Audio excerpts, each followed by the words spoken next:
जैसा कि हम सब जानते हैं, बॉक्सिंग की वर्ल्ड के अंदर बहुत बड़ा मैच था आज। माइक टायसन का कमबैक था। 19 साल के बाद माइक टायसन ने कमबैक किया और ये मैच था Mike Tyson versus Jake Paul के बीच। Mike Tyson professional boxer, Jake Paul एक यूट्यूबर बॉक्सर। लेकिन जेक पॉल भी काफ़ी ज़्यादा नाम बना रहे हैं अपना बॉक्सिंग के अंदर। मैंने ये कभी उम्मीद नहीं की थी कि माइक टायसन को कभी लाइव देखने को मिलेगा हमें उनके बॉक्सिंग मैच, क्योंकि हमने पुराने मैचेस देखे हैं माइक टायसन का। हमको पता है कि क्या है माइक टायसन और क्या कर सकते हैं रिंग के अंदर। हमेशा से ये मन था कि कभी तो देखने को मिल जाए वो लाइव, लेकिन ऐसा पॉसिबल नहीं लग रहा था क्योंकि उनकी एज हो चुकी है। वो ऑलमोस्ट 58 ईयर्स के हो चुके हैं, तो ये पॉसिबल नहीं लग रहा था कि ऐसा कुछ देखने को मिलेगा। लेकिन जेक पॉल ने ये मैच को कंफर्म करके हमें भी एक उम्मीद दे दी कि ये जनरेशन में माइक टायसन को देख सकती है। काफ़ी ज़्यादा अमेजिंग था माइक टायसन को देखना, उनका कमबैक। हालांकि वो काफ़ी ज़्यादा एज हो चुकी है उनकी, लेकिन फिर भी माइक टायसन तो माइक टायसन है। एज तो चला गया लेकिन वो कॉन्फिडेंस, वो अंदर का बीस्ट मोड गया नहीं। तो हम इसके ऊपर बात करेंगे क्या हुआ इस मैच के बारे में, एक एनालिसिस। और मैच तो हो सकता है आप लोगों को सबको रिजल्ट पता चल गए हो, लेकिन इसके अंदर हुआ क्या एक्चुअल में वो बात करेंगे। तो जैसे कि हम जानते हैं माइक टायसन 58 ईयर्स के हैं और जेक पॉल 27 ईयर्स के हैं।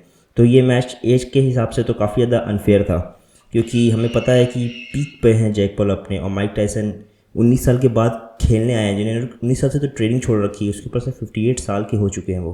तो ये तो उनके लिए काफ़ी ज़्यादा टफ होना था और वो हुआ भी, उसके ऊपर भी बात करेंगे हम।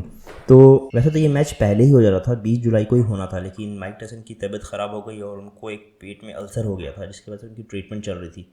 इस वजह से इस मैच को डिले कर दिया गया। और तो यहीं से आप समझ जाइए कि माइक टायसन पूरी तरीके से फिट नहीं थे। और ये 8 राउंड का मैच था जो कि नेटफ्लिक्स के ऊपर हुआ, और यहाँ तक कि ये मैच को देखने के लिए नेटफ्लिक्स क्रैश भी कर गया था।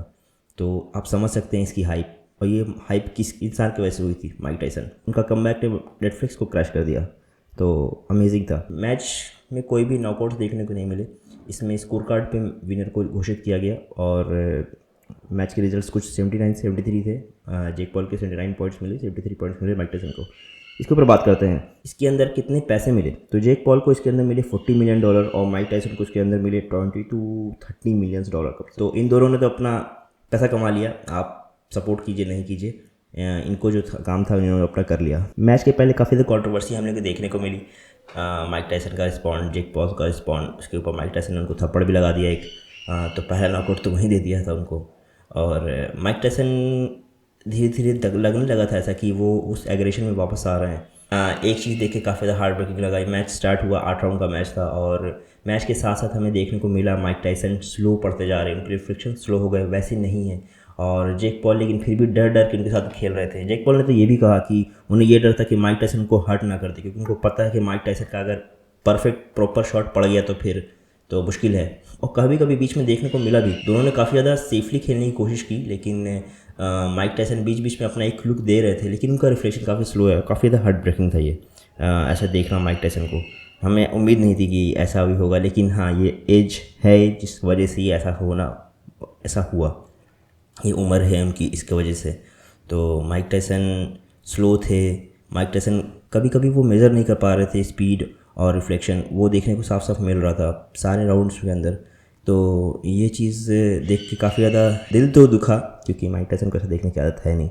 लेकिन इस इंसान का 58 ईयर्स में खड़े होना रिंग में, वो भी एक ऐसे इंसान के सामने जो काफ़ी ज़्यादा नॉकआउट्स दे रहा है लोग को, और फिज़िकल एबिलिटी यहाँ जहाँ टेस्ट होगी, वहाँ 58 साल का इंसान का खड़ा होना खुद में बहुत बड़ी बात है।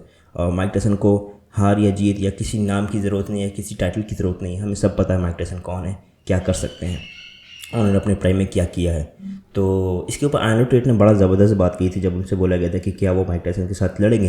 तो एंड्रू टेट ने कहा था कि ये बिल्कुल ही डिसरिस्पेक्ट होगा माइक टायसन के लिए, क्योंकि वो इस एज में है।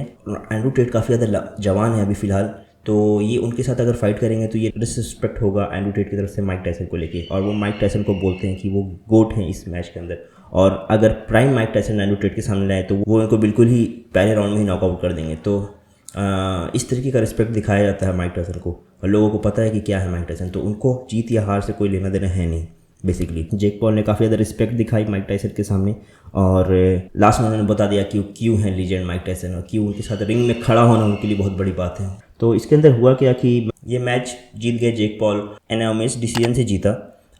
क्या होता है ये एनामियस डिसीजन, बहुत सारे लोग को नहीं पता होगा कि क्या हुआ अचानक से, क्यों जेक पॉल जीत गए। जब तो ये यूडी होता क्या है, तो बेसिकली ये एक विनिंग क्राइटेरिया होता है, सेवरल कॉम्बैट स्पोर्ट में इसको यूज़ किया जाता है, जहाँ 3 जजेस बैठते हैं और वो मैच विनर का डिसाइड करते हैं कि कौन होगा मैच विनर। जब नॉकआउट्स और ये सब चीज़ नहीं मिलती है तो उनके हिसाब से क्या होता है, हर राउंड में कौन ज़्यादा आगे लग रहा था, कौन ज़्यादा एग्रेसिव दिख रहा था, कौन ज़्यादा पंचेस हिट कर रहा था, तो इन सब के ऊपर जजेस अपना स्कोर कार्ड बनाते हैं जिसके ऊपर डिसीजन दिया जाता है लास्ट में। जजेस अपना स्कोर कार्ड इंडिविजुअली रखते हैं राउंड बाय राउंड, तो ये पॉइंट दिया जाता है जजेस के द्वारा जो कि बेस्ड होता है ब्लोज और हेड और बॉडी के ऊपर कितने उन्होंने स्ट्राइक दी है। तो इन डिसीजंस के ऊपर ही जजेस ने 79 पॉइंट्स दिए थे जेक पॉल को और 73 पॉइंट्स दिए थे माइक टायसन को। तो माइक टायसन ऐसा भी नहीं कि बिल्कुल पीछे चले गए, वो काफ़ी ज़्यादा साथ में ही थे, लेकिन उनकी एज की वजह से उनको पॉइंट्स कम मिले क्योंकि उनकी रिफ्लेक्शन स्लो थी, वो उस तरीके से स्ट्राइक नहीं कर पा रहे थे। और जेक पॉल भी बहुत डर डर के खेल रहे थे, वो स्ट्राइक कर रहे थे। इसके पहले जब जेक पॉल की अगर फाइटेज देखेंगे तो उन्होंने वो काफ़ी ज़्यादा फ्री होकर खेलते हैं, लेकिन यहाँ वो डर के और बहुत ज़्यादा संभल के खेल रहे थे।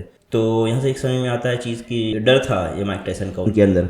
और जजेस ने फैसला करके एक डिसीजन दिया जिसमें माइक टायसन तो हार गए, लेकिन हमें ये हार जीत से मतलब नहीं था, हमें माइक टायसन को रिंग में देखना था, जो हमें को देखने को मिल गया। तो काफ़ी ज़्यादा अमेजिंग मैच था। उम्मीद है जेक पॉल अपने आगे लाइफ में अच्छा करें। टायसन साहब तो बिल्कुल अमेजिंग है, उनका लुक भी काफ़ी ज़्यादा ज़बरदस्त था, इन सब के बीच में सिगार विगार लेके, मतलब कुछ बिल्कुल पुराना टाइसन लग जा रहा था। तो यही था ये एक मैच का एनालिसिस और अच्छा रहा ये। मिलते हैं नेक्स्ट वीडियो में नेक्स्ट टॉपिक के साथ।